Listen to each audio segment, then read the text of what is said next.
Welcome, Central Indiana sports fans, to the Central Indiana Sports Report for my new podcast, Greg and His Friends Talk Sports. I'm your host, Greg Mengel, and every weekday afternoon, my friends and I are talking about whatever Central Indiana sports fans are talking about.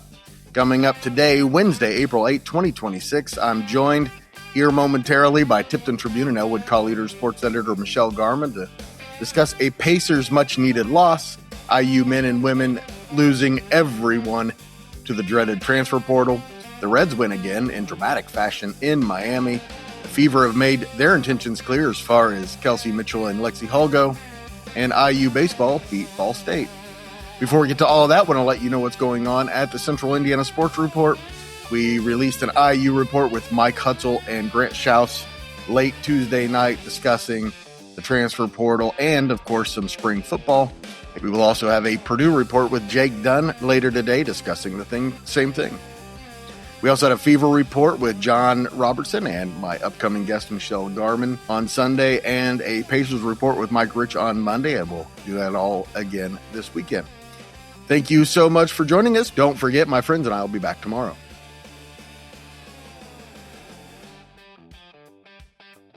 Welcome, Michelle. Hey, hello to you too. Well, let's get to it, Michelle. The Minnesota Timberwolves clinched a playoff berth Tuesday night with a 124-104 win in Indianapolis. And with the Jazz and Kings both losing, the Pacers' magic number is now 1 to clinch a bottom 3 spot for the best odds. That's 14% to get the top spot, 52.1% to get a top 4 pick, along with the Wizards and Nets in the June 25th. Ethan Thompson scored 17, and Jarris Walker had 11.6 rebounds, 5 assists, and 3 steals. But, Michelle, everyone just wants this to end, right? I think probably some of the best highlights from last night were the clips of Halliburton taking mid-range jump shots before the game. That's right. And just doing That's work. right. They had a full house last night, which I just think that's great. But I think it's because people understand that the Pacers, their record this year doesn't really mean squat. And at this point in time, I think that they may actually be going and hoping they're losing, because I think most Pacer fans want to see the Pacers finally get a number 1 draft pick.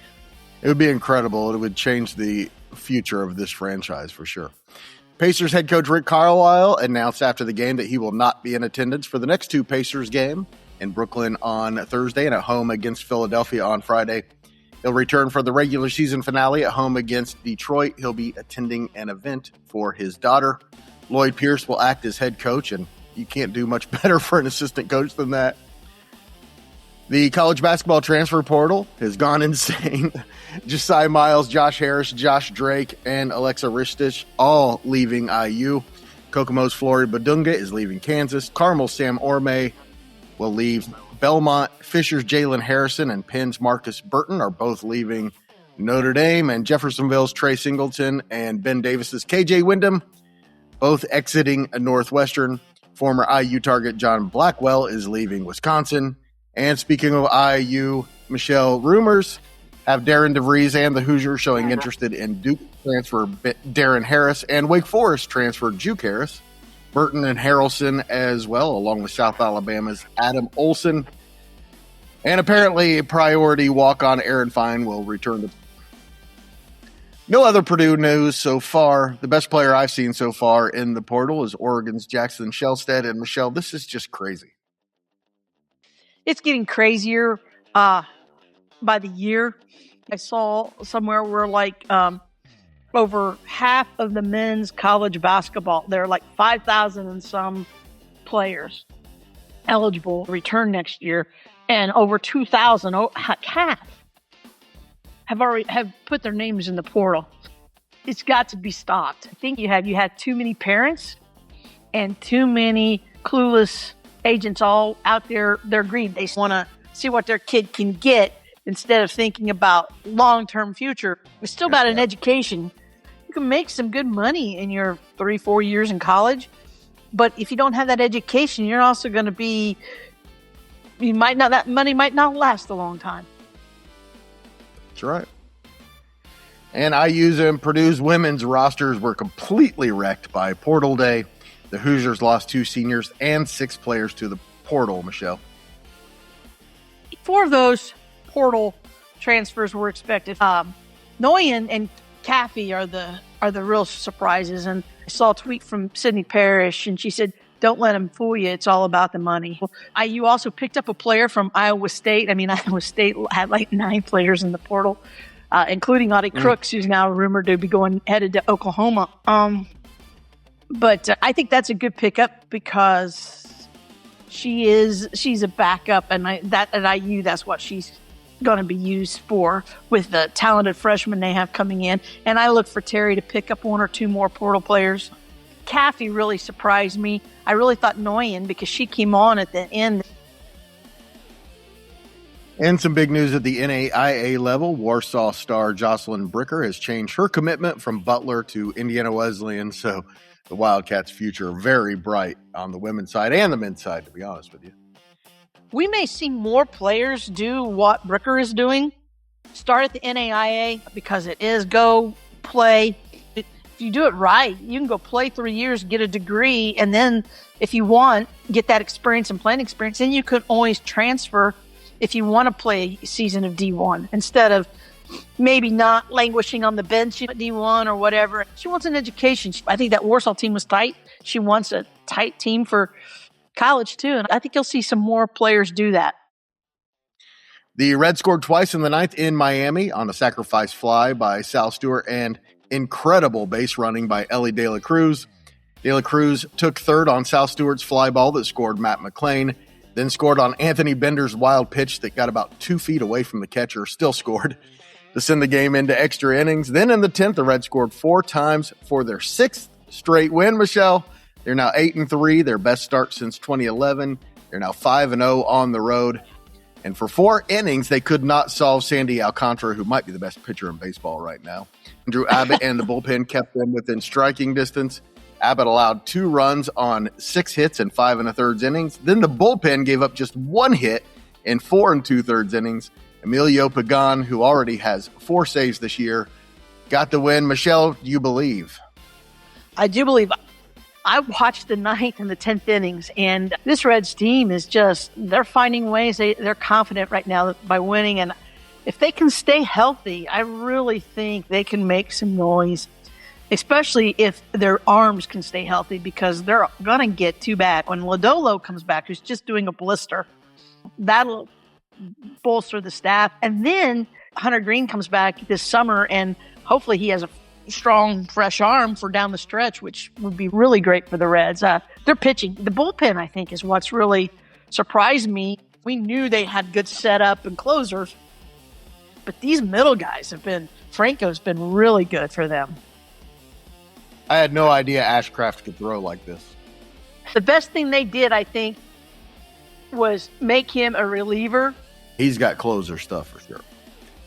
Game 3 of the series is this evening at 6:40 with the series finale Thursday at noon before the Angels come to town for a weekend series. Javier Assad allowed just 1 hit in 5 2/3 innings and helped the Cubs beat Tampa 9-2. Moises Ballesteros and Pete Crow Armstrong both homered in the win. Paul Skeens pitched the Pirates to a 7-1 win over San Diego, and the Cardinals beat the Nationals 7. And Milwaukee lost in Boston, putting the Reds and Brewers atop the division at 8-3. Michelle, only the 8-2 Yankees and 9-2 Dodgers, who've taken the first 2 games of the World Series rematch in Toronto, have better records than the Reds so far. It's crazy to think, isn't it?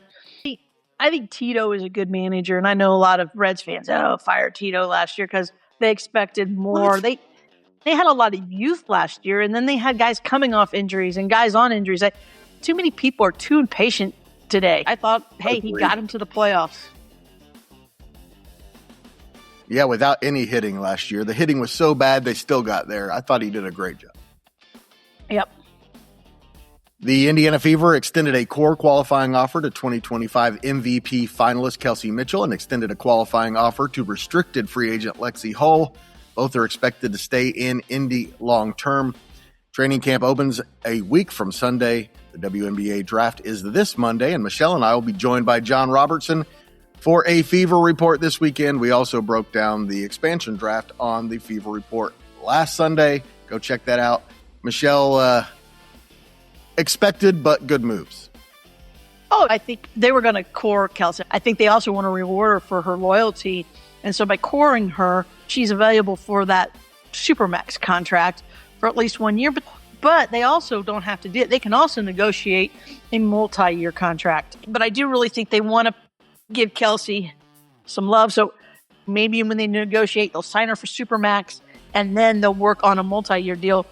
Because to be honest, it's almost like Kelsey, Aaliyah, and Caitlin are going to have to kind of come together and decide, are they willing to take less to win than everybody get Supermax deals? So I think Caitlin will be, because the money she makes off the basketball court is more than she makes on the basketball court. So I think she's fine. And I think Aaliyah will also take less to be better, because she's also got some outside interest and outside income. IU baseball overcame a 4-0 deficit after a half inning to beat Ball State 6-4 Tuesday. The Hoosiers scored 4 times in the bottom of the first to tie the game. Then no more runs until the 7th, when Jake Hanley scored on an error and Will Moore drove in Landon Fry with the go-ahead runs. IU now 13-19 and goes to Maryland to face the Terrapins Friday, Saturday, and Sunday. Ball State 15-16 and host Manchester at 4 today. Good win for IU. I know IU, a lot of fans are upset because I think they've not played as well, and probably not. They developed good hitters, but I was having a discussion with another IU alum and somebody that follows them a lot and a lot of things, and we were also talking about the NIL, and IU, their spring sports are good, softball and baseball, but there's not big-time NIL money there that draws in pitching. But, yeah, good win for IU last night. All right, Michelle, some local news and notes. The Indy Stars named Mount Vernon's Luke Ertl, Lawrence North's Brennan Miller, Northridge's Brady Scholl, Crown Point's Dikembe Shaw, and Plainfield's Noah Smith, the finalists for 2026 Indiana Mr. Basketball. And, Michelle, it's going to be? It's going to be Luke Ertl. I said it before the season. I said it during the season. I'm going to say it again. Luke Ertl is going to be Mr. Basketball. No question. The kid he just wins. I love his demeanor. He's focused on the game, but he's just so even keel, which makes him great with his team. Which makes him great. I think that's why his teammates really love him so much. Matt Painter's got himself a gym coming to Purdue next fall. I think he's kind of like a Braden Smith and a Fletcher Lawyer. I think he's a kid that will stay at Purdue for 4 years, unless something would happen and Painter would move on. Don't you dare say that out loud. Well, or something would happen and he'd have to quit or resign or something. Otherwise, I think Ertl's a 4-year player for Purdue. Bethel's men's basketball head coach Steve Draben will be the new head coach at Marion. And Brownsburg star Brandon Sharp, probably the best wide receiver in Indiana, about to be a senior, has narrowed his college list to Indiana, Purdue, Cincinnati, and Vanderbilt, according to Kyle Nedenrip. Sharp has been making some unofficial visits down to Bloomington, and he'll be making an official one, getting those 4 schools. And I'm sure that it's always nice when you have you see the two of the state schools in Indiana and Purdue on that Final Four list. That's right. Of course, I'm biased. I think if I'm looking at a school, I don't know why I would not. If Coach Signetti is going to offer me, I do not know why I would not want to go play at Indiana. He could go to Purdue and play right now. And he could lose every game. Or lose. Hey, stop it. Or only win 3 times. This is a kid who's used to winning and winning championships. That's probably not going to happen at Purdue for a while. So next year, Michelle. No. Here's what's coming up Wednesday, April 8th, 2026. The Cubs and Rays at 4:10. The Reds and Marlins at 6:40. And Makena Alexander and the Butler Bulldogs are at IU for a 6 p.m. softball game. Of course, Makena Alexander, a Frankton star, off to an incredible start. Oh, she's still batting over 500 on the season. And, but, she's got a lot of teammates that are doing well, too. I think this is going to be an interesting matchup. I went there 2 years ago when Makena was a freshman at Butler to watch IU at Butler. Gave me an opportunity to take some photos, watch Makena, and it gave me an opportunity to see the Hoosiers in person because I wanted to see they're really good softball players. And, Avery Parker did a nice job. And I believe Avery Parker and Makena Alexander have been travel ball teammates before. So they're both having sensational years for their teams. Avery Parker is a catcher from Westfield High School that is a senior at IU. So it should be a good game. Butler will get an opportunity to see kind of where they are when it comes to, the Big East doesn't have powerhouse softball teams. So no, the Big Ten has a good softball conference. Yes, it does. Not quite as good as the SEC, but good. So this will be a good test for Butler. Thanks so much, Michelle. Always appreciate it. I hope you'll join me tomorrow and talk about Butler IU softball. And I believe we will have a Masters preview for you. We're working on it. All righty. That sounds good.